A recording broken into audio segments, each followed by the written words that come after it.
దేవుణ్ణి ఎవరైతే మహిమపరచరో, దేవుని యొక్క మాటను ఘనపరచరో వారి జీవితంలో మనశ్శాంతి అనేది కోల్పోతారు. కలవరం వచ్చేస్తుంది.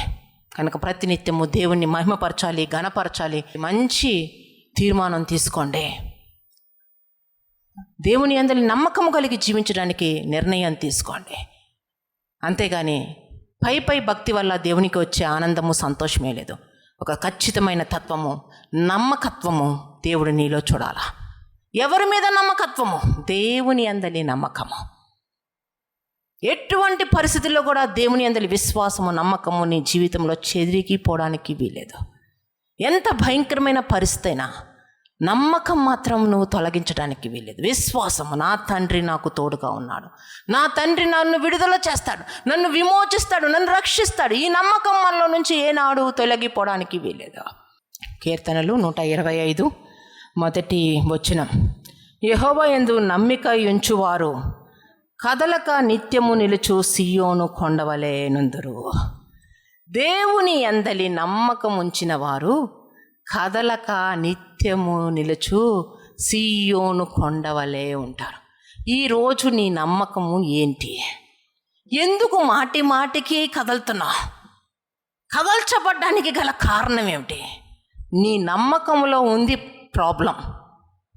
సరైన నమ్మకము నీకు లేదు.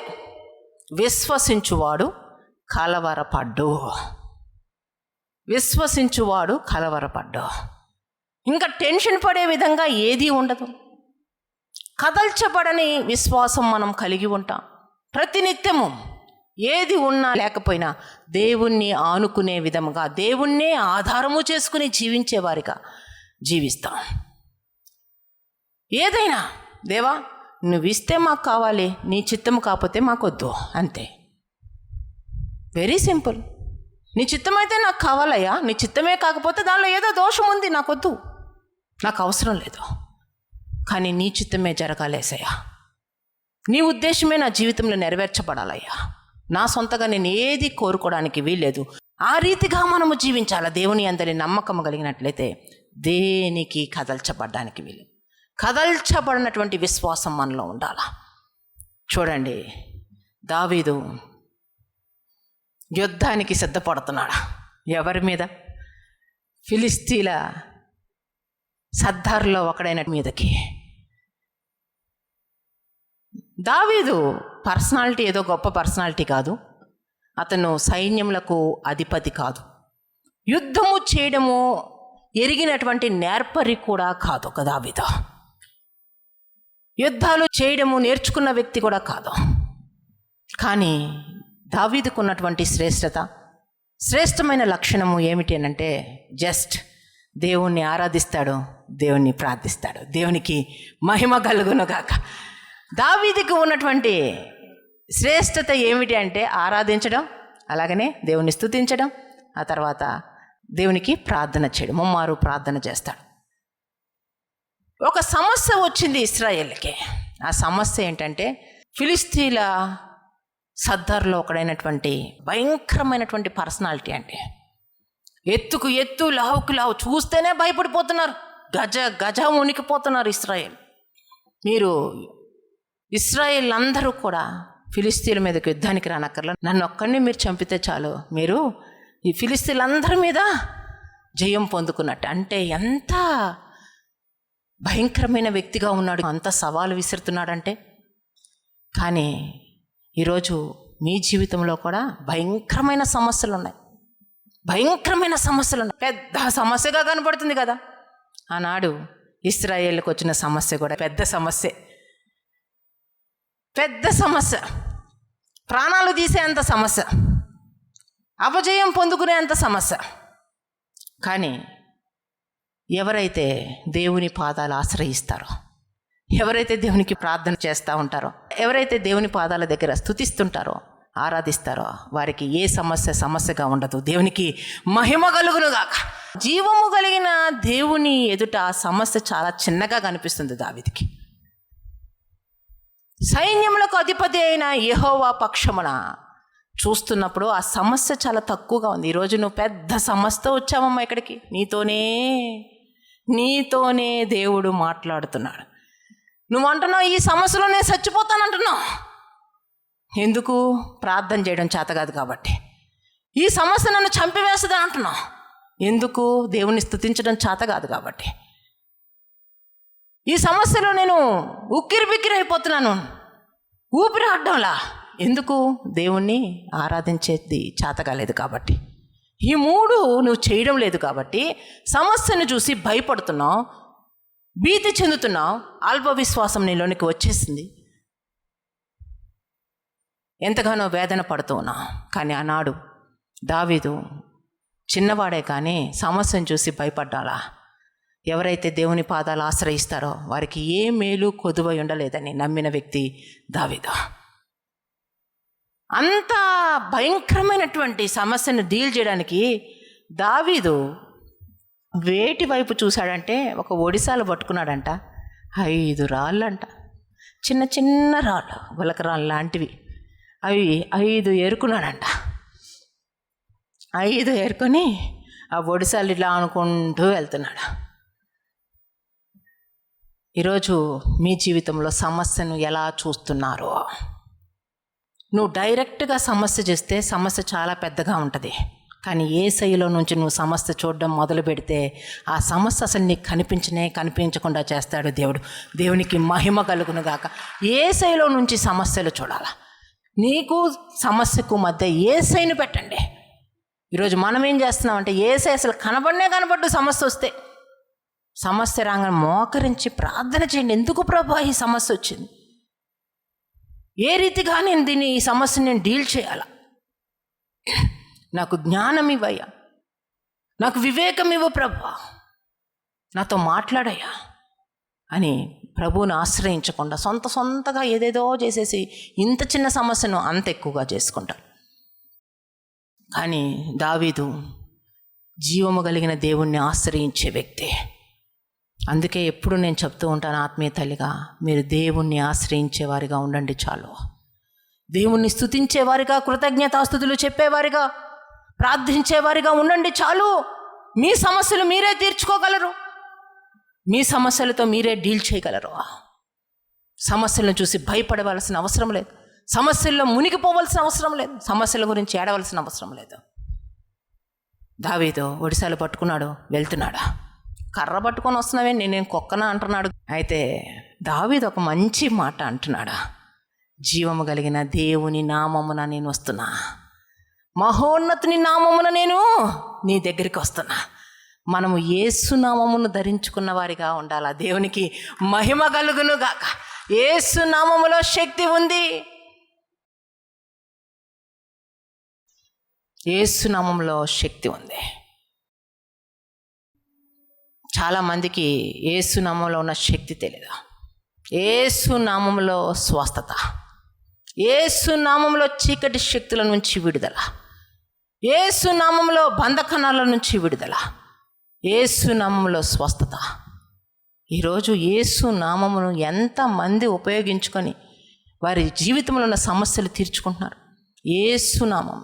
దుష్టుడు నీ పేరు చెప్తే వానకడు, యేసు అనే పేరు చెప్తే జాలువాడు గజ వణికిపోయి పారిపోతాడు.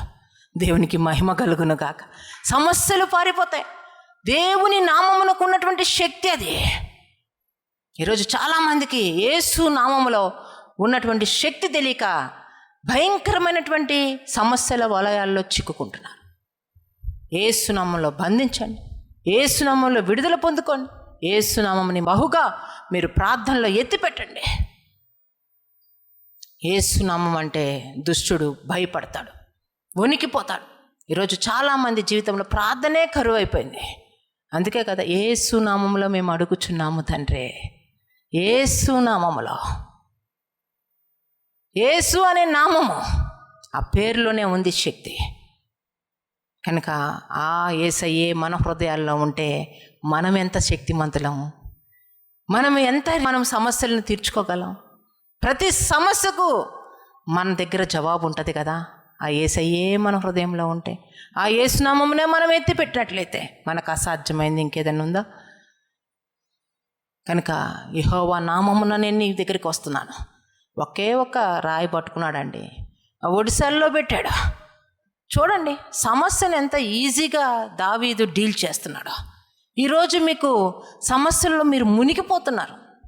మందిరానికి వస్తారు, అటు చూస్తారు, ఇటు చప్పట్లు ఇటు చూస్తారు. కానీ నేను అందుకే అంటే కళ్ళు మూసుకొని ఏసీని చూడండి అంటుంటా. కనుక ఆరాధన చేస్తున్నప్పుడు వాయిస్ ఎలా ఉంది ఇదంతా అనవసరం మనకి. మనము కూడా పాడుకుంటూ, మనము కూడా మన ఆత్మీయ జీవితంలో అనువదించుకుంటూ, మనము ఆ పాటల ద్వారా సరిచేసుకుంటూ, ఆ పాటలో ఏదన్నా వ్యతిరేకత మన జీవితంలో ఉంటే దాన్ని తీసివేసుకుంటూ, మనము దేవునికి దగ్గరయ్యేదండి స్తుతి. దేవునికి దూరం అయ్యేది కాదు స్తుతి. ఆరాధన, స్తుతి ఆరాధన అంటే దేవునికి దగ్గర చేసేది.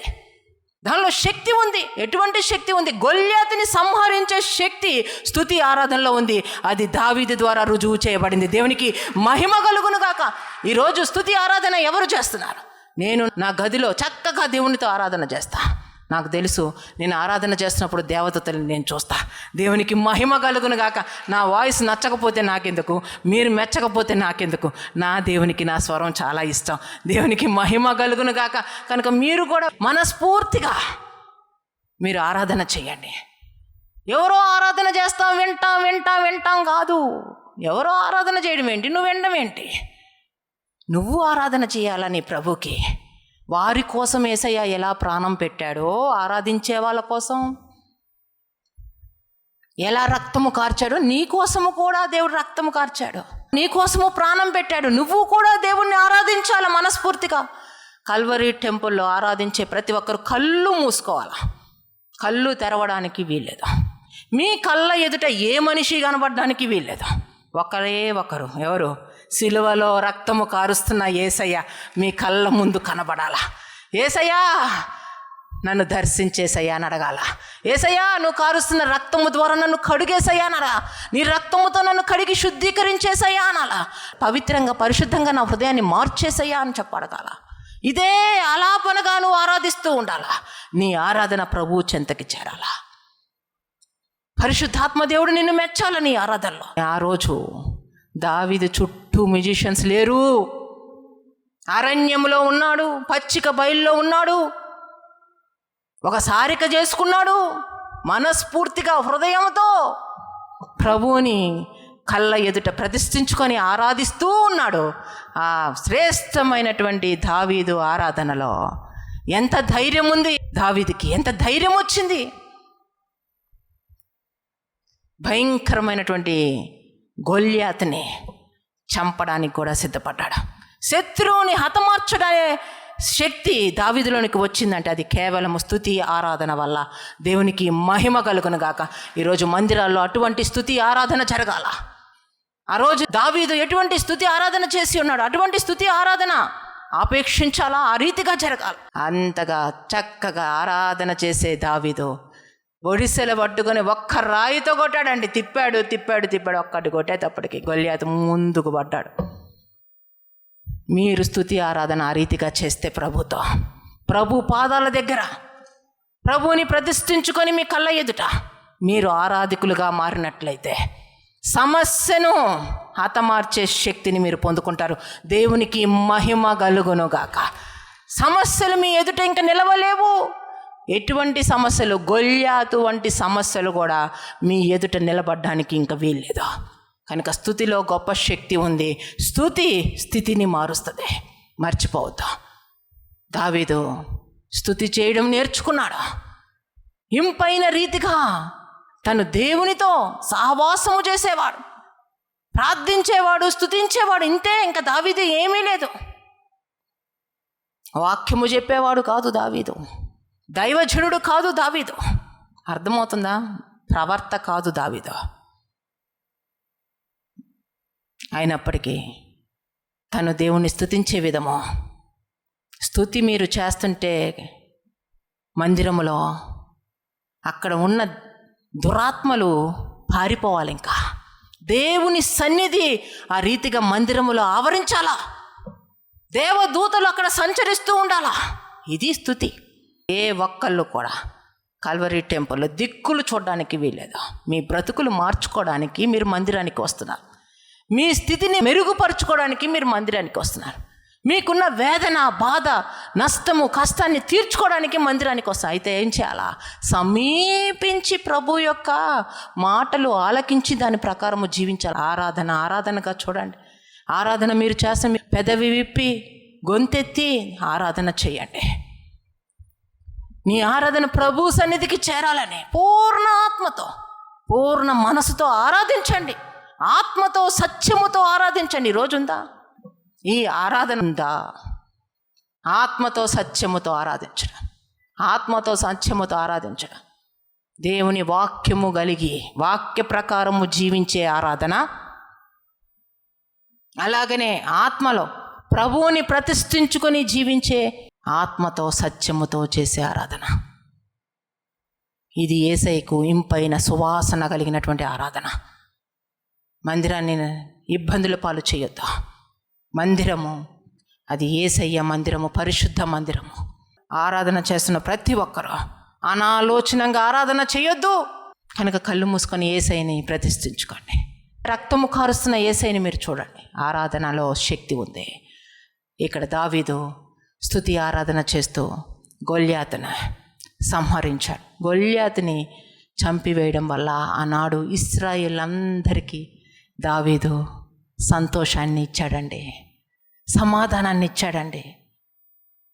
ఎవరి జీవితాల్లో ఇతరులకి దీవెనకరంగా ఉంటాయంటే దేవుణ్ణి మనఃపూర్వకముగా ఆరాధించేవాళ్ళు, ప్రార్థించేవారిలో ఆ శక్తి ఉంటుంది. ప్రార్థించేవారిలో ఆ శక్తి ఉంటుంది. కనుక మీ జీవితంలో ఎప్పుడు కూడా ప్రార్థన, ఆరాధన నిర్లక్ష్యము చేయవద్దు. దావీదు వాక్య పరిచర్య చేయలేదు, కానీ దైవజనుడు కాదు, కానీ దేవుని నామములో గొల్యాతుని ఎదిరించాడు. ఈరోజు మీ జీవితంలో కూడా ఆరాధన ఆత్మతో సత్యముతో చేస్తూ దేవుని హృదయ అంతరంగములో గ్రహిస్తూ దేవునికి ఏ రీతిగా ఇష్టమైందో దేవుని మాటకు లోపడుతూ ఆరాధించి స్తుతిస్తూ ప్రార్థిస్తూ మీ జీవితంలో మీ ఎదుట నిలబడినటువంటి గొల్యాతు వంటి సమస్యలను మీరు సంహరించే శక్తిని మీరు పొందుకోవాలా. ప్రతి ఒక్కరూ అట్టి శ్రేష్టమైనటువంటి స్తుతి ఆరాధనలో కలిగి ఉన్నటువంటి శక్తిని మీరు పొందుకోవాలా. స్వరముతో పని లేదు మన దేవునికి. మన దేవునికి హృదయాంతరంగంలో వచ్చిన ఆవేదనతో కూడినటువంటి స్వరమును మన యేసయ్య లక్ష్య పెడతాడు. కన్నీటితో మీరు ఆరాధించడం నేర్చుకో. కన్నీరు కార్చాలండి. ఆరాధనలో కన్నీరు కార్చండి. మీ దౌర్భాగ్యమైన పరిస్థితిని జ్ఞాపకము చేసుకోండి. ఒకనాడు మీరు ఏ రీతిగా ఒంటరి స్థితిలో ఉన్నారో జ్ఞాపకం చేసుకోండి. విలువ లేని స్థితిని మీరు జ్ఞాపకం చేసుకొని ప్రభు సన్నిధిలో ఆరాధన సమయంలో కన్నీరు కార్చండి. చూడండి, ఒంటరి స్థితిలో దావీదు శ్రేష్ఠుడిగా మారడానికి గల కారణం ఏంటంటే ప్రభువుని నమ్ముకున్నాడు, ప్రభువుని ఆశ్రయించాడు, ప్రభువే తనకి తోడుగా ఉండాలని కోరుకున్నాడు, స్తుతించాడు, ప్రార్థించాడు. ఇవి రెండిటి ద్వారా ఇశ్రాయేళ్లకు రక్షణను అనుగ్రహించాడు. దేవునికి మహిమ కలుగును గాక. ఈరోజు మీ జీవితాల్లో కూడా స్తుతి ఆరాధన ఏ రీతిగా చేయాలో మీరు నేర్చుకున్నట్లయితే ఏదో మందిరానికి వస్తేనే కాదు, మీరు ఇంటిలో కూడా చక్కగా దేవునితో ఆరాధన చేసుకోండి. చక్కగా ఆరాధన చేసుకొని ప్రార్థన చేయండి. ఎటువంటి శక్తితో మీరు నింపబడతారో తెలుసా? అనేక నశించిపోయే ఆత్మల, భయాందోళనతో బిక్కుమారుతున్న మా ఆత్మలను మీరు రక్షించే శక్తిని మీరు పొందుకుంటారు. దేవునికి మహిమ కలుగును గాక. ఈరోజు మంచి తీర్మానాలు తీసుకోండి. సమస్యలను సంహరించడం ఎలా అనేది మీరు నేర్చుకొని ఉన్నారు కనుక మీ ఎదుట ఉన్న సమస్య మీకు ఏ రీతిగాను గొప్పదిగాను అధికంగాను కనబడడానికి వీల్లేదు. నీవు దేవుని ఆశ్రయించే వ్యక్తిగా, దేవుని ఆరాధించే వ్యక్తిగా నువ్వు ఉన్నట్లయితే ప్రతి సమస్యను తీర్చుకునే శక్తి నీలోనే ఉంది.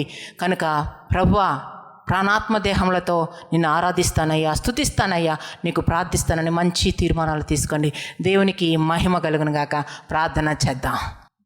ఇంతకాలము మీ జీవితాల్లో స్తుతి ఆరాధన నిర్లక్ష్యము చేస్తున్నట్లయితే క్షమాపణ కోరుకోండి. పచ్చిక బయల్లో గొర్రెలతో కూర్చున్నాడు దావీదు. చుట్టూ గొర్రెలే, వేటిని లక్ష్య పెట్టే పరిస్థితి లేదు. ఏ మనుషులు చుట్టూ లేరు. దావీదుకి తెలిసింది ఒక్కటే, మహోన్నతున్నే ఆశ్రయించాలి. సారిక చేసుకున్నాడు. చక్కగా తన హృదయాంతరంగంలో నుంచి ప్రభు యొక్క సుగుణాలను ఆరాధిస్తున్నాడు, స్తుతిస్తున్నాడు, మహిమపరుస్తున్నాడు. ఈరోజు మీ ఆరాధన ఎలా ఉంది? మీ సమస్యల్లో మీరు మునిగిపోవడానికి గల కారణం ఏంటి? మీ సమస్యల్లో మీరు ధైర్యంగా నిలబడకుండా ఉండడానికి గల కారణం ఏంటి? స్తుతి ఆరాధన నీ జీవితంలో లేదు కాబట్టి సమస్యలు నేను కమ్మివేస్తున్నాయి, సమస్యలు నువ్వు మునిగిపోతున్నావు. మంచి స్తుతి ఆరాధన జరగాల. నీ నోటితో నీ హృదయాలు శుద్ధి చేసుకొని ఆత్మతో సత్యము కలిగి నువ్వు ఆరాధించాలా.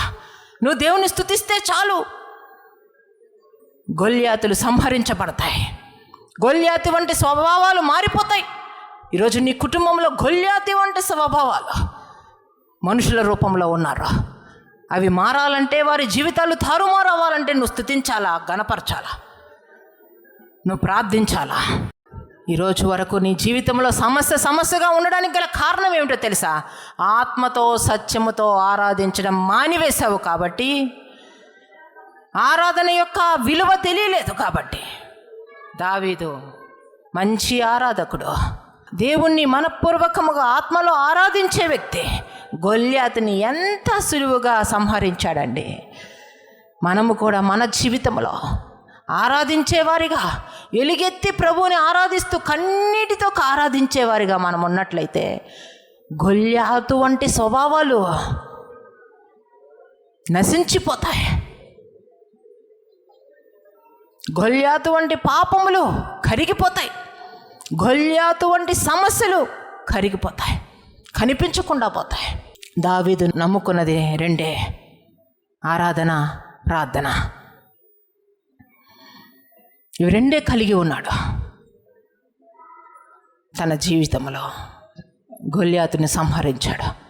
నీకు తెలీదు ఎన్ని బంధకణాల నుంచి నువ్వు విడుదల పొందుకొని సంతోష సమాధానాలు నిన్ను ఆవరిస్తాయి తెలుసా? స్తుతిలో నీ స్థితే మారిపోతుంది. స్తుతిలో నీ స్థితే మారిపోతుంది. అందరి స్వరాలు యేసయ్య వినాలా, యేసయ్యకి వినిపించాలా. ఆరాధనలో శక్తి ఉంది. ఆనాడు భయాందోళనలో ఉన్నటువంటి ఇశ్రాయేలుని రక్షించింది ఆరాధికుడైనటువంటి దావీదు. గొల్యాతును సంహరించడం వల్ల ఈరోజు నీ ఎదుట ఉన్న, నీ కుటుంబంలో ఉన్న, నీ వంశంలో ఉన్న సమస్యను నువ్వు అధిగమించాలన్నా, ఆ సమస్యను నువ్వు అనగతొక్కాలన్నా నీవు ఒక ఆరాధించే వ్యక్తిగా, స్తుతి ఆరాధన కలిగిన వ్యక్తిగాను ఉండాలా, ప్రార్థించే వ్యక్తిగాను ఉండాలా. మంచి తీర్మానాలు తీసుకుంటున్నట్లయితే, ప్రభువా ప్రాణాత్మ దేహములతోనైనా నిన్ను ఆరాధిస్తానయ్యా, ఆత్మతో సత్యముతో నిన్ను ఆరాధిస్తాను ప్రభువా, పెదవిప్పి నిన్ను ఆరాధిస్తానయ్యా, అటు ఇటు చూడనేసయ్యా, మందిరంలో నా ఇంటిలో నిన్నే ప్రతిష్ఠించుకొని నా హృదయంలో, నిన్నే ప్రతిష్ఠించుకొనేసయ్యా నా హృదయంలో నేను ఆరాధిస్తానయ్యా. ఎవరైతే తీర్మానాలు తీసుకుంటున్నారో ప్రతి ఒక్కరితో యేసయ్య మాట్లాడి ఉన్నారు. ఈరోజు పరిశుద్ధాత్మ దేవుడు ఆత్మస్వరము మీకు వినిపింపజేసి ఉన్నాడు. ప్రతి ఒక్కరితో మాట్లాడి ఉన్నారు. తీర్మానం తీసుకున్న వారు చేతులెత్తి చూపించారు. సర్వశక్తిమంతుడా, సర్వాధికారి, సర్వకృపానిధైన దేవా, మీకు వందనములు, స్తుతులు, స్తోత్రములు చెల్లిస్తున్నామయ్యా. అద్భుతకరుడు, ఆశ్చర్య కార్యములు చేయగల దేవుడు నాయనా, ఈ సమయంలో ఒక్కొక్కరిని మీరు దర్శించండి. పరిశుద్ధాత్ముడా నీకు వందనములు నాయన. ఒక్కొక్కరిని మీరు దర్శించండి అయ్యా. నాయన వీరి జీవితంలో నాయన, వీరు ఆత్మలో ఎందుకు కృషించిపోతున్నారు, ఆత్మలో ఎందుకు నాయన తండ్రి ప్రభు వీరి జీవితాలు కలవరపడుతున్నారు, మీరు స్పష్టముగా నాయన వీరికి తెలియచేసినందుకు వందనములు, స్తోత్రములు. ఆనాడు నాయన రాజ్యం మీదకి వచ్చిన గొల్యాతును ఎవరూ సంహరించలేకపోయారయ్యా. ఎవరు చాతగాని వారిగా మిగిలిపోయారు, భయపడుతున్నారు, వణుకుతున్నారయ్యా గొల్యాతును చూసి. కానీ ఒకే ఒక వ్యక్తి ప్రభువా, నిన్ను ఆరాధించే వ్యక్తి ప్రభువా, నిన్ను స్తుతించే వ్యక్తి అయ్యా, నీకు ప్రార్థన చేసే వ్యక్తి మాత్రమే నాయన ఆ గొల్యాతును సంహరించగలిగితే ప్రభువా, ఈరోజు ఇక్కడ చేరి ఉన్న ప్రతి ఒక్కరినైనా నిన్ను ఆరాధించుటకు నాయన, నిన్ను స్తుతించుటకు, నిన్ను ప్రార్థించుటకు గొప్ప అభిషేకమును మాకు అనుగ్రహించవలసిందిగా కోరుచున్నాము తండ్రి. గొప్ప అభిషేకముతో మీరు నింపండి అయ్యా, గొప్ప అభిషేకముతో మీరు నింపండి అయ్యా. ఇదిగో ప్రభువా, ఈ బిడ్డలు ఆరాధిస్తున్నప్పుడు, స్తుతిస్తున్నప్పుడు దేవదూతల సంచారం అక్కడ జరగాలి ప్రభువా. నీ సమాధానము దిగి రావాలి నాయన, నీ సన్నిధి దిగి రావాలయ్యా. అట్టి కృపను మీరు అనుగ్రహించవలసిందిగా కోరుచున్నా. నా ప్రియమైన యేసయ్య, మీ గాయపడిన హస్తంతో ఒక్కొక్కరిని ముట్టండి. పరిశుద్ధ రక్తమును ప్రోక్షింపచేసి సంపూర్ణ స్వస్థత, సంపూర్ణ విడుదల, సంపూర్ణ రక్షణ వస్త్రాన్ని ధరింపచేసి నీ కొరకు సాక్షులుగా ప్రతి ఒక్కరు నిలబెట్టమని నాయన, వీరిని కల్వరి యోధులుగాను ప్రభువా, శ్రేష్టమైనటువంటి పరిచర్య చేసేవారిగా, సేవకులుగా మీరు యేసు నామములో ముద్రీకరించవలసిందిగా కోరుచున్నా. దీవించి ఆశీర్వదించమని, సమాధానం, సంతోషం, శాంతిని అనుగ్రహించమని యేసు నామములో, యేసనే శక్తిగల నామములో ప్రార్థన అడిగి వేడుకుంటున్నాము తండ్రి. Amen, amen, amen.